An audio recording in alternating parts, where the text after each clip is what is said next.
জনপ্রিয় কথা সাহিত্যিক হুমায়ুন আহমেদের ৭৬তম জন্মবার্ষিকী আজ।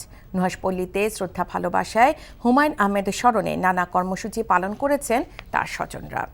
দুপুরে লেখকের স্ত্রী মেহের আফরোজ শাওন ও দুই ছেলে নিনিত ও নিশাদকে নিয়ে হুমায়ুন আহমেদের কবর জিয়ারত করেন। নুহাশপল্লীর আয় দিয়ে এখানকার এবং হুমায়ুন আহমেদের স্কুলের ব্যয় পরিচালনা করা হয়।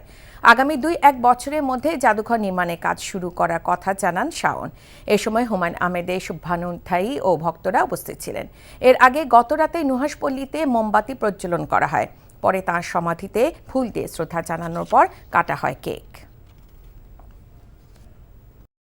টাকা চুরির জন্য যদি আমার গলায় জুতার মালা পরাইতে হয়, তাহলে আমার শালীর সাথে প্রতারণা করার জন্য তোর ফাঁসি হবে।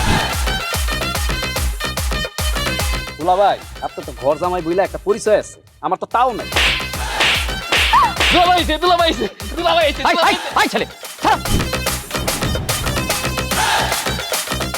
রাজনৈতিক ফ্যামিলির মেয়ে হয়ে ওই কাজ করবে।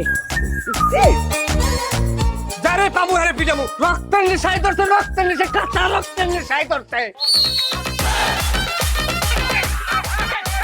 তোমার এই পলিটিক্স আমার বাম পকেটে থাকে। পাতুদের বউরে ঝামেলা পাকাই। এই বেটাই, আমি তখন বিয়ে করিনি। দুইটার আমি গুলি করে মারু। মাসুদরা কোনোদিন ভালো হয় না। আপনার পোশাক আশাক দেখে কিন্তু আপনার তালুকদার বংশের লোক মনে হয় না আব্বা, আপনার মনে হয় যে আপনি ফকির বংশের লোক।